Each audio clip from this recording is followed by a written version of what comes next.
Warning, this podcast is not vegetarian or vegan friendly. Snorkers. Good-o. Prick with a fork. Prick with a fork. Prick with a fork. Prick with a fork. Prick with a fork. Prick with a fork. Prick with a fork.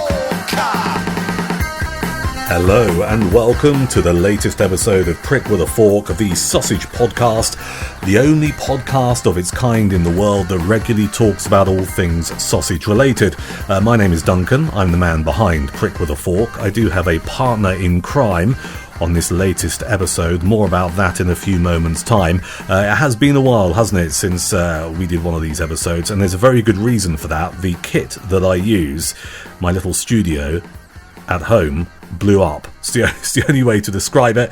So consequently, I had to get a load of stuff repaired, and that meant there was a delay in knocking another one of these out, if you get my drift. And also, it wasn't the thing that was at the forefront of my mind, because I do use my studio for other bits and pieces, and that had to become a priority. Anyway, enough of that, but that's the reason why there's not been an episode for a while. And if you recall, the last episode we did, we had a bit of fun, because the general election had been announced.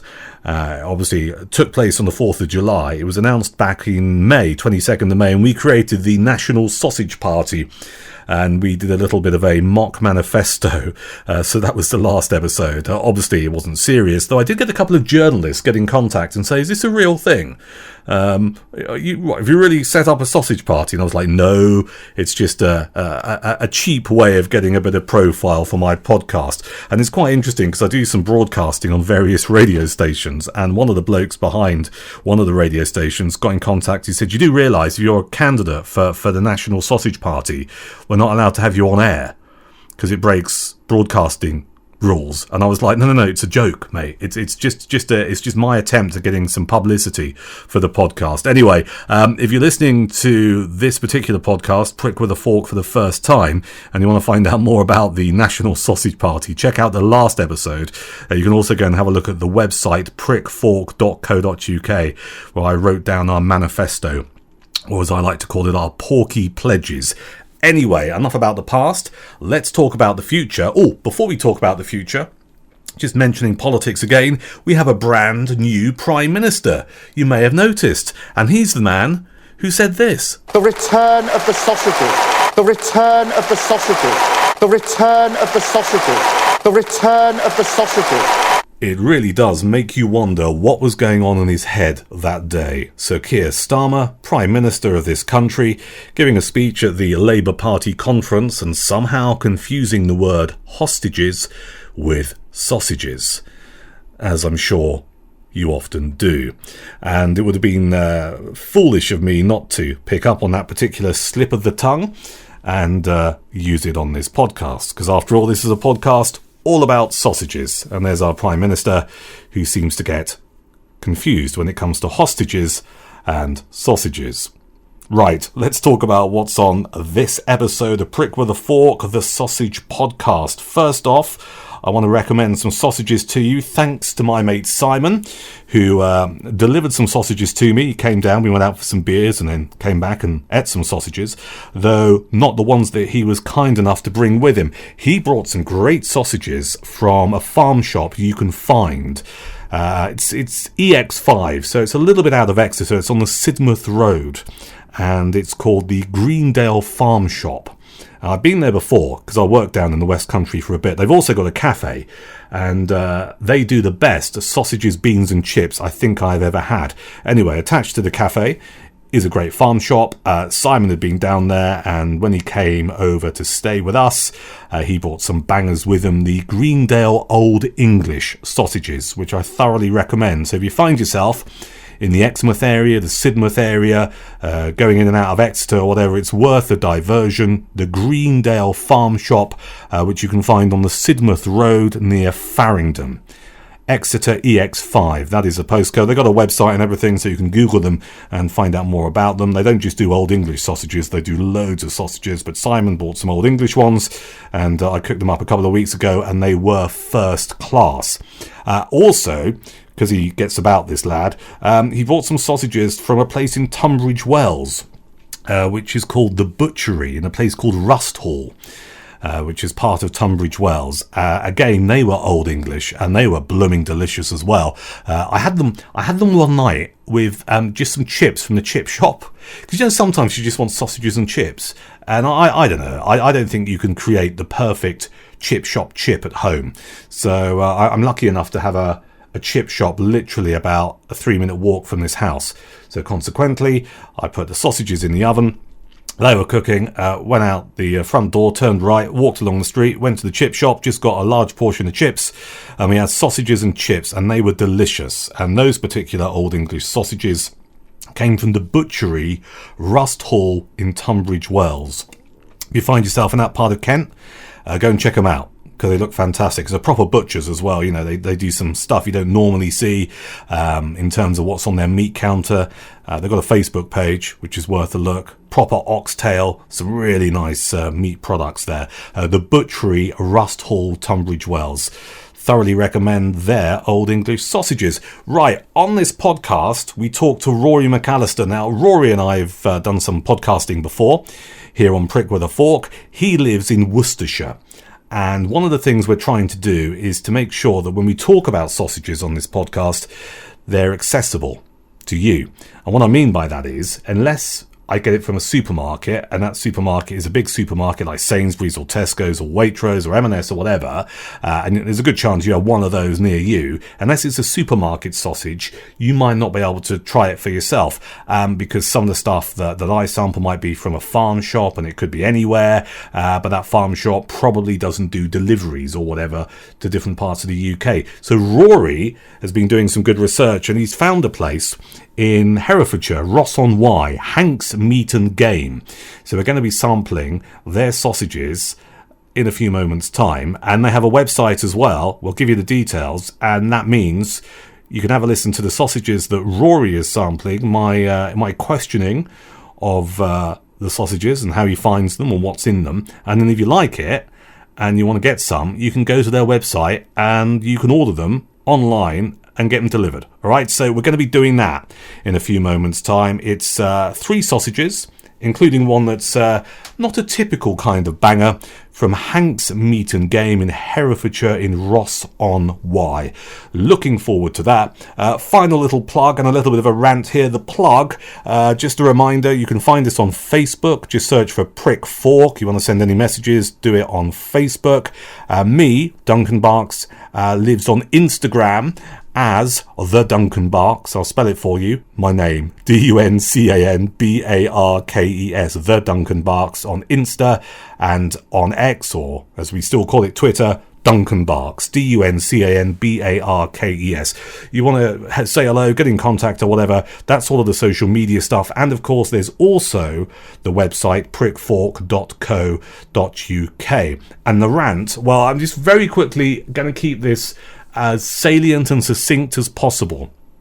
Heinz, what the hell have you done? For many years, a staple in my cupboard in the kitchen, pretty good if you've got a hangover, it would be a tin of Heinz baked beans with mini pork sausages in. All right, to be blunt, they're not the world's best pork sausages, but they do a job. And sometimes that's all you want. You know, if you had a bit of a heavy night the night before, it's really simple. You ring pull the can or the tin open, you put your baked beans with your mini pork sausages in a pan, you heat it up.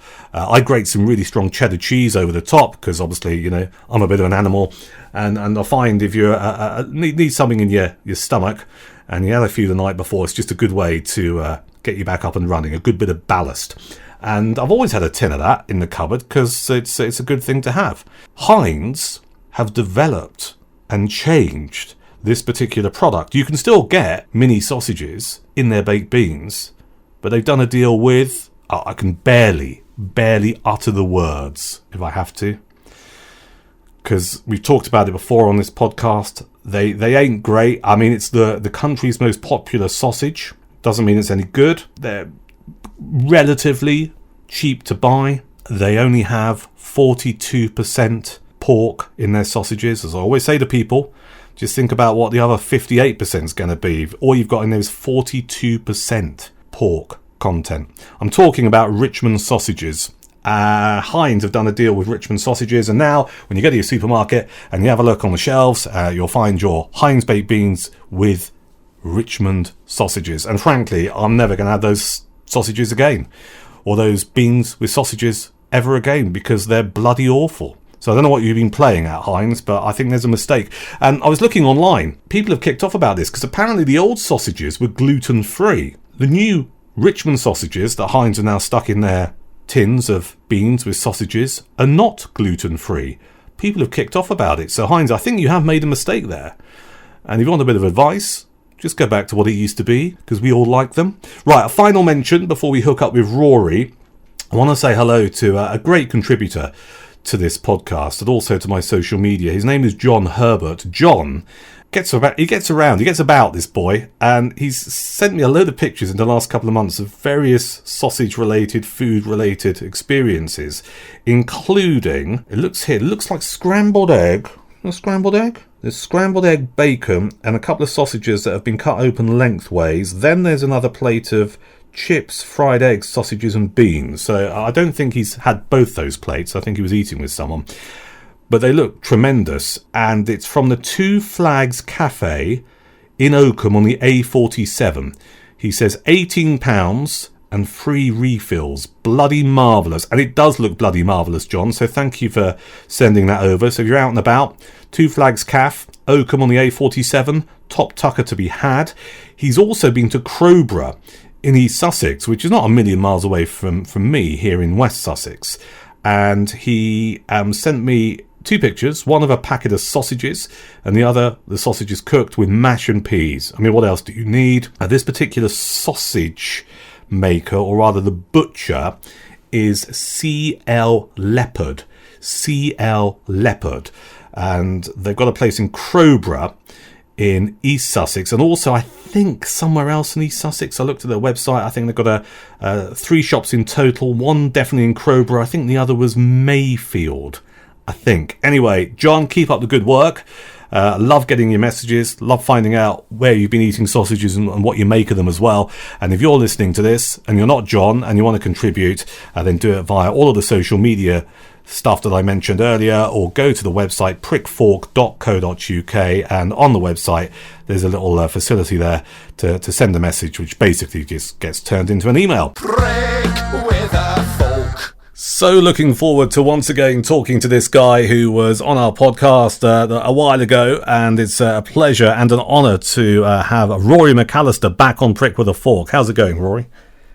Oink, oink. Oink, Duncan, oink. hello. Hello, it's so good to have you on. And it's great because you live in a different part of the country to me. I live on the south coast in the wilds of West Sussex. Where are you exactly? Worcestershire. I'm somewhere in the city of Worcester itself, Which is great. Resplendent in countryside and bordering counties such as Herefordshire, which is where we're going to be focusing our taste test today. So yeah, it's a wonderful part of the country to live. However, I am a big fan of where you are, somewhere in the south as well. Wilds of West Sussex, and it's great that you're on, because I'm fully aware that if I go and get sausages from a different part of or my part of the country, it's not always accessible to a lot of our podcast listeners. So it's great to have you on in Worcestershire, and you can check out some places locally, as you have done on this podcast. Get a load of snorkers and you can sample them, and what you've done brilliantly is you found somewhere that delivers across the United Kingdom, which is fantastic. So wherever you're listening to this podcast in the UK, I don't know about outside the UK, because we do have listeners in Australia and Spain and the US, but I'm sure there's always a way. If there's money, there's always a way. But you have found this great company that you're going to talk about in a second. So if you're listening to this podcast and you're going to hear some serious sausage sampling in a few moments' time, and you like what you hear, then you can get these bangers delivered to your door. So Rory, give us a bit of background. So it's Hank's. It's a butcher's called Hank's. They're in the lovely town of Ross-on-Wye in Herefordshire. And what I like about Heinz is I've had some of their produce before. My parents are big fans and go in there all the time. Tim Hanks, hey, one letter away from being somebody else. Yeah. is the guy behind this. But one thing I do love about Heinz is that established 2018. So we are talking about something here that started just before the pandemic and managed to survive. Yeah. Because as you've mentioned on your podcasts over the years, Duncan, COVID hit a lot of businesses, and independent businesses, it's hard to survive. So what I like about this is that whilst most butchers have been around for donkeys, this one's a recent one. Yeah. And their stuff is very, very good. I'm not being paid to do this. No. As you know, No. we are not sponsored by anyone. No. This is completely independent, and I just have to say that their produce is top notch. Yeah, we don't do product placement on this podcast. This podcast is not for sale. You can advertise on it, but you ain't going to get any freebie favourite reviews from us if your sausages are crap. So let's just make that point. And secondly, do we know if Hanks, is that a genuine surname? Tim Hanks, as far as I know, yes. Can just you one letter away. Can you imagine what his nickname was at school? I mean, you alluded to it earlier, but you're going to school, particularly secondary school, is a bloke whose surname is Hanks. Well, I mean, he must have it all his life. Yeah. It's just one thing I did spot is that when I saw the labels for some of the sausages, there's one called the Forester, which we're going to be sampling on the podcast, which is wild boar and caramelised onion. But I thought the Forester, you could go for a Forrest Gump joke there, couldn't you? Could do. But maybe Tim has just had enough of being compared with a Hollywood actor. Yeah, and I don't want to upset Tim, because I've seen a picture of Tim and he looks like he knows how to take care of himself. So let's not mock his surname, as tempting as it may be for juvenile minds like ours. Right, let's crack on. So you've got 3 different kinds of sausages for us to go through. Is that right? Yes, we are going to try the traditional pork, because I think with any butcher, you can go for the other fancy Dan ones, or the ones that are kind of off the centre track. But I think you always have to at least try the traditional pork. Yeah. So we're going to be delving into that, and I'll give the information, pork content, casings, all that sort of stuff as we go through each one. Then I spent quite a lot of time in France over the summer, Duncan, and we had quite a lot of merguez, French sausages. Yeah. Now, as you know, I'm not a fan of the Toulouse sausage. No. We established that last time you were on. I think I hammered that home, didn't I? You did. But what I am a fan of is merguez. Oh, here's Chef Lizzie. Oh, Chef Lizzie. Thank you very much. Here they come. The sausages freshly cooked. You've got your life set up well. Thank you, Chef Lizzie. Cheers. Thank you so much. Say hello. Say hello. Yeah. You're going to say hello, Hugo? It's my little baby boy. He's only 1. Hello. Say hello. Gonna wave at Duncan. Hello, Duncan. It is an audio podcast. He is waving, by the way. What a fine-looking fella. Thank you, Chef Lizzie. Right, what we got? So the merguez, and then the final one is actually a goat sausage. This is the goat one is the merguez one, and the final sausage is called the Forester, which is wild boar and caramelised onion.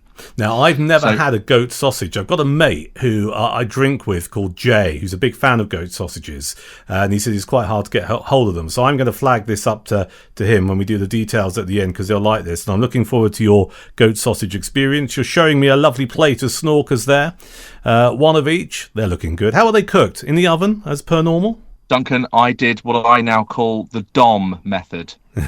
Which is the Duncan oven method. Yeah. So with the baking paper and a couple of squirts of your fry light that you like, your 1 calorie oil, and they were cooked in the oven on the top shelf for around 25 minutes. Once you go down that route, you never go back. It's the perfect way of cooking them, in my view. Yeah. It really is. All right, so which one are you going to do first? I think we should delve in with the traditional pork. What do you think? Yeah, no, I think it's a good benchmark, isn't it? As you mentioned earlier, if you want to find out if a butcher does good bangers, just get their plain run-of-the-mill pork, and you can make a fair assessment. All right, over to you. So I've also got some water, just so that I can cleanse the palate. Hang on a second. A few moments ago, you were drinking beer. I've got one of those too. Yeah. What beer is it? Just so our listeners know. Is it a 0%er? Not this time, Duncan. So you're going to hate me for this because That's it's all right. mashed potatoes. It's Moretti, which is made by Heineken. Yeah. I know. That's all right. So, well, look, I know. mate, we're recording this on a Friday afternoon. Quite frankly, Exactly. anything goes beer-wise Yeah. at this time on a Friday. So I won't judge you. Not this time. I just feel that It is 10 to 5. I'm letting the side down by. I haven't got anything here, actually. I've got some downstairs. Anyway, back to the bangers. Right. So the porker. Go on. We'll kick off with the local free-range pork sausage, which is 75% minimum pork content. Yep. I don't know the variety or the breed of pig that went into this, but I will do the usual test, which is holding it up. Well, you hold it up because I was Googling their website. It's meatandgame.com, and they actually detail where they get their pork from. And they say we source our pork from Alexander and Angel Farms from Gloucestershire. They rear a cross between the two breeds, a land race and large white. The land race is known for producing lots of piglets and is characteristic in its longer loin, which is optimal for the fork end of the supply chain. The large white provide a hardy breed to cross with, as it can sustain a variety of environmental factors. That sounds impressive. Right, you've held it up. It looks good. Does it smell good? It does. Does it smell Duncan, like a yes. sausage? That's important. It does, and these are proper pork casings as well. None of that seaweed alginate stuff. God, which is just ruining things. Awful. Yes, it's almost got a smoky hint to it actually. Nice. And you can also just smell just a touch of seasoning, bit of black pepper maybe is coming through, maybe a bit of white pepper as well. But here we go with the test, right. which I know some people don't like, which is the eating part. Well, there's some people send emails in and they just bang on about, oh, it's really awful to hear you chewing away. And it's like, how do you expect people to sample sausages unless they eat them? And if you turn the microphones off, it's just silence, and that doesn't work. So I say to hell with them. Right, go on and have a nosh. I'll back off a bit. Here we go. Oh, that's a meaty one. Yeah. What are you getting there? What flavours are you getting?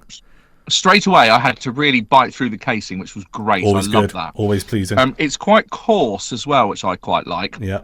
And there's pepper in there without a doubt. I don't know. I might be even picking up a bit of sage here. I'm just going to have another go, but. You see, I would have thought if it's a standard pork sausage recipe, you're gonna have black pepper in there or white pepper. You're probably going to have sage and a bit of thyme in there because those tend to be the staples for just your run-of-the-mill porker.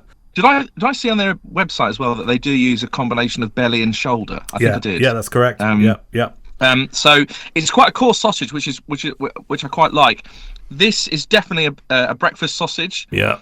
Without a doubt. I think as well this would go well cold on a platter. Oh, yeah. With some pickles, some mustard, Yeah. some pork pies, some grapes. Yeah. You've got to get some of it healthy. This is a real good, maybe a 9 out of 10, Duncan. This is really good. It's pleasing.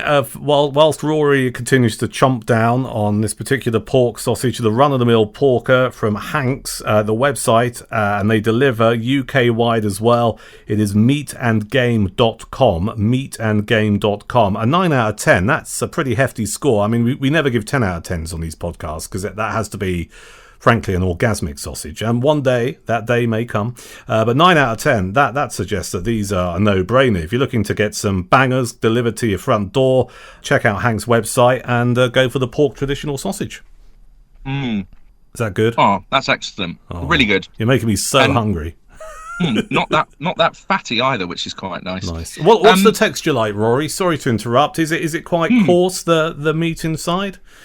It is. It is quite coarse, and it's got a nice chew to it. Yeah. But at the same time, I think it did just hit a bit of gristle there, just a tiny tad, which is fine. To me, that just shows it's authentic. Well, you're going to get that if it's gone through, a coarse mincing plate. You're always going to get, a little bit of, i.e., the ones with the bigger holes.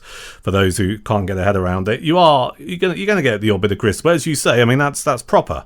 Right? Nothing worse than a sausage that basically is a load of paste in a casing. That's right. That's right. What are you laughing at? It's true, though, isn't it? I mean, it's like... No, it's true. It might as well be pate otherwise. Well, I've done this. I've done this in the past, just because I'm interested in how sausages are constructed, and they tend to be supermarket ones. And like you get them out of the packet, and they're the run-of-the-mill budget ones, and people obviously have to live within their means. But I'd rather not have one, because you cut it in half and you squeeze it, and it's like a tube of toothpaste. It's just like, what is this? Yeah. No proper consistency. It's horrible. All right, so the first one you're giving 9 out of 10.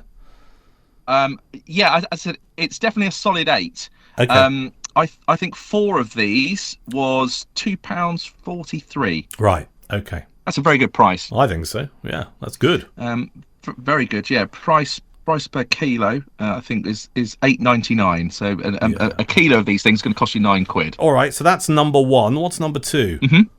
I'm dying to go for this Forester wild boar and caramelised onion, because I've got a I like your reaction there, but I've got a bit of a jury out on caramelised onion. Yeah, understandably. I'm never really quite sure if I go for it, but holding it up, it definitely, it's heavy. This one's heavier than the last one. Yeah.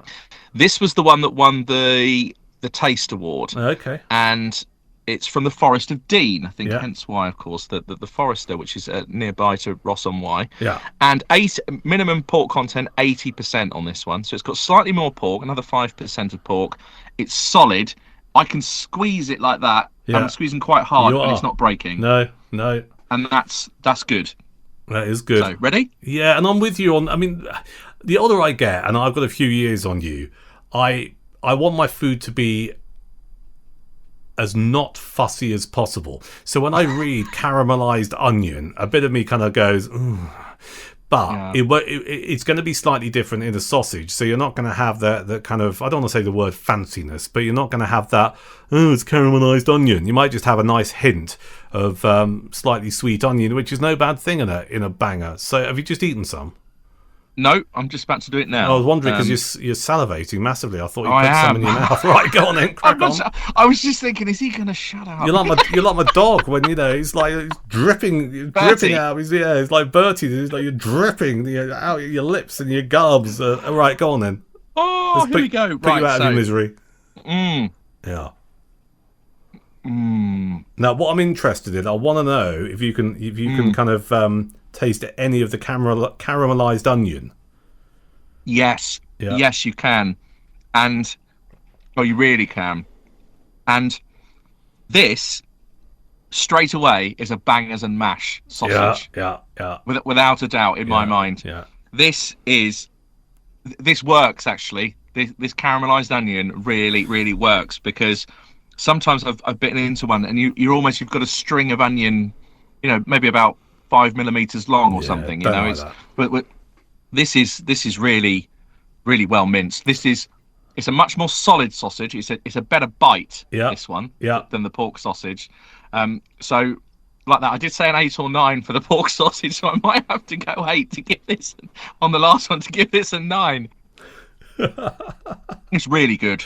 I can tell, and we can hear it. I think you're bang on the money, because when you sent me through on WhatsApp the other day the sausages you wanna try, and I saw the pork and the caramelized onion, my immediate reaction was, well, that is natural bangers and mash territory, because if you're sensible and you like your food, you will have your bangers and mash with some onion gravy, and that's only going to enhance it if the sausage also has some onion in there as well. I mean, that's a win. That is a proper, given the time of year, and we're recording this at the beginning of October, as we go into autumn and winter and stuff, that sounds like a perfect autumnal banger.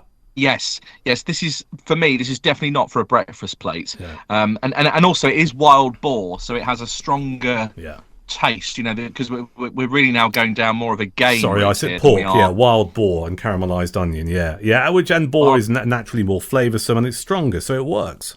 Yeah, it does. And I think like that, I think maybe perhaps because the two flavours are so strong, caramelised onion and wild boar, this really works. And to know that it's so local, it's from the Forest of Dean, where I think most boar are up in Scotland, are they not?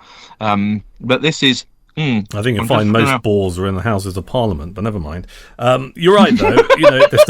There's not a plentiful supply of boars. across the country. Sorry, I didn't mean to make you choke. Don't die on me, Rory. I mean, the podcast figures will go through the roof if you do croak it, but I wouldn't want that on a personal level. All right. You like that then? I did. How many of those have you got? Just out of interest. I think I got about 6 or 8. Actually. Right. So did Chef Lizzie only cook one of each? We've only done one of each for the test, yeah. So you've got in your fridge, presumably, just loads of sausages waiting to be devoured over the weekend. Uh-huh. Cracking. Yeah. Cracking. Yeah. I like it. And next time I'm going to have to get them down to you. We've got this chipolata one next. Yeah. The Megas has come as a chipolata. That looks good. It's a bit wonky, but it looks good. Was Chef Lizzie on the sherry earlier when she was putting that in the oven? Well, she's been on. This Friday. I think she's actually on a cocktail of PG tips. Yeah. I think she's been hitting the tea all day. Yeah, it's dangerous. What Chef Lizzie doesn't know is that I've just returned from a well-known supermarket with a nice bottle of Chablis for her. Perfect. So perfect. You're a good man. You're a good man. Now, chipolatas. I'm getting more into chipolatas. Not that I was ever kind of like against them, but I find, if you're time poor and you want a sausage, obviously a chipolata is your go-to because it doesn't take that long to cook them. And I started, if I have a fry up or a full English or something along those lines in the morning, I tend more often than not these days to always use chipolatas. Yeah. Because otherwise you're waiting for your sausages to cook. Do you know what I mean? Yes, we've got more into chipolatas recently for 2 reasons. One, because we had a lot on the barbecue when we were in France. We had a lot of these sausages. They tend to come like this. Some were thick, but most of them were chipolatas. And also for Hugo, when we just recently started to try him on just some other textures, we bought him some chipolata sausages because he only has 4 teeth, 2 at the top, 2 at the bottom. Yeah. And he's just coming up for a year old. So we did try him. But I'm a fan. One thing I've always loved, and you must try this, is 3 like in a pyramid like that, so 2 at the bottom and 1 on the top in a hot dog roll. There's something because then what happens is you've got like a valley down the side where you can put your mustard down one side and your ketchup on the other and you've got like a natural moat.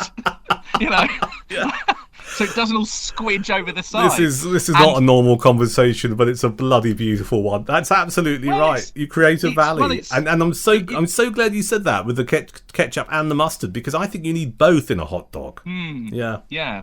Well, this is the world's only dedicated podcast to sausages. It is. Yeah. So definitely chipolatas for that reason in a hot dog roll. And there's then something about the textures. There's something about the fact that you're biting into 3, which makes it a different experience. And hey, you can mix it up then if you want. You can put different chipolatas in. But yes, so we've got this Megas goat sausage. This is from Gorsley Farm. Gorsley is not that far from Ross-on-Wye. This is a minimum goat content of 70%. I've never had a goat sausage in my life. So here we go. And it's a chipolata. First of all, I think it stands up quite well. As you said, it's a bit wonky. The casings come out quite well. I'm a tad dry, but then that's because I cooked this chipolata the same length as the thicker ones. Okay. So here goes. Yeah. Now. Go on, because I'm really intrigued by this goat sausage. It's not as flavoursome as pork for a start, which I probably guess. Well, I think my knowledge of this sounds dodgy. On the back end, Duncan, it's going to kick on the back. Okay, let's explore this, because my knowledge of goat is not as good as pig, right? So goat, I think, is quite a lean meat, right? I would have thought. So on that basis, you're not going to get, because what obviously makes pork sausages quite flavoursome is the fat, and pigs can be remarkably fatty, as we know. Goats won't have that, so I'm not massively surprised that it's not as flavoursome. What is it? What's it come with? Do you know what it's been made with to get that kick? No. Is it like a chili kick, or is it well, I was expecting a bit more chili because cayenne pepper. Let me just see the ingredients, because I do have a photo here. So pea flakes, potato starch, spices, onion powder, garlic powder, herbs, natural colourings. Yeah, so it doesn't really. I think. Yeah, I think the key. So it just says spices. It just says spices. It'll be a spice mix, and that's probably what's giving you the kick. And I just wonder what's in that. It'd be really interesting to find out. So you get basically it's the afterburn, isn't it? Is what you're experiencing. Yeah. Well, actually, No, only because on the label it actually says this is for the lamb dried, and I think it's been changed to say goat at the top. Right. So I'm assuming that what Tim Hanks has done is just literally just switch the goat for the lamb. But yes, I think agreeing with what you've just said about the kick, that's definitely where this is coming from. And it also, in terms of biting into it, it's a bit more flaky, if that makes sense. Okay. Yeah. It's almost like, you know, the way like a cod is like layered almost. Yeah. This tastes a bit more layered, so it definitely has a different texture. It's not as necessarily wholesome, and it does taste a tad, and I mean an absolute smidge, obviously on the drier side.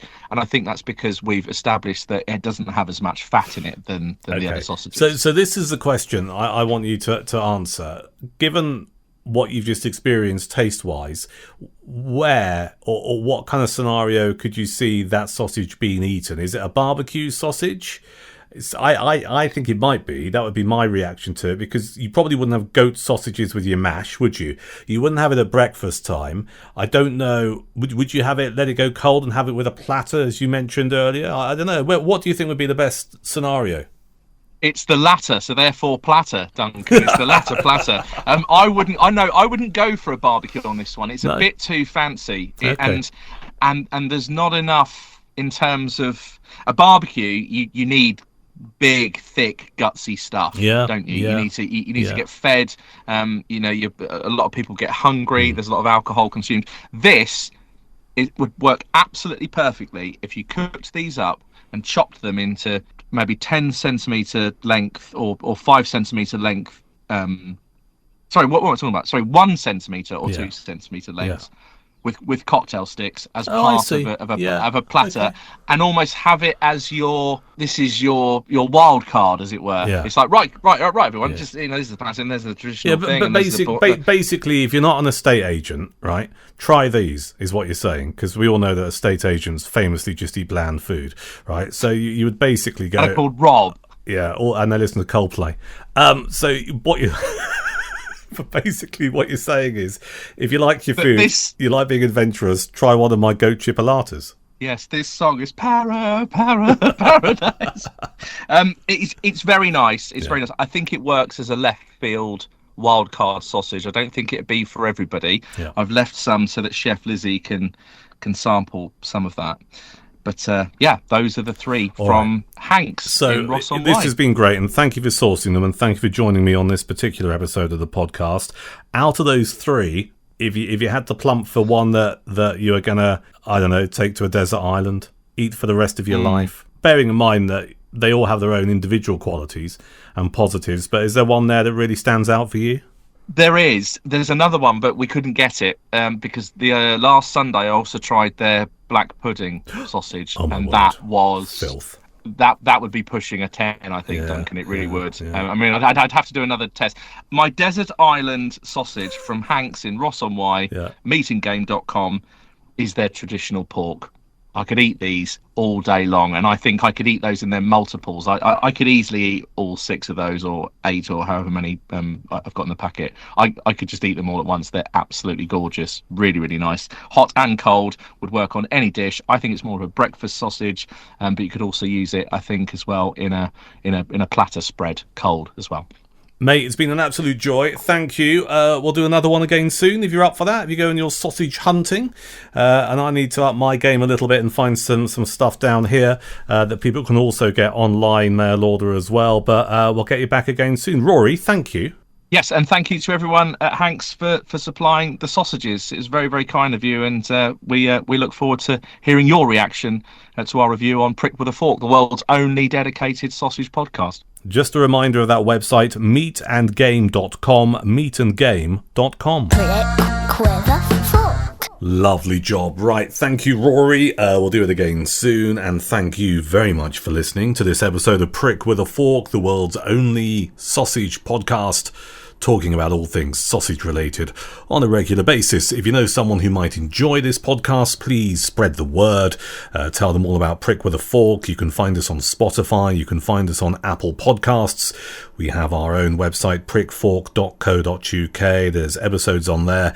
And just a reminder, if you want to make a connection, say hello, share some sausage love, dodgy as it sounds. You can send a message via the website prickfork.co.uk. You can find me, Duncan Barks, on social media, on X or Twitter, as we call it, Duncan Barks, DUNCANBARKES.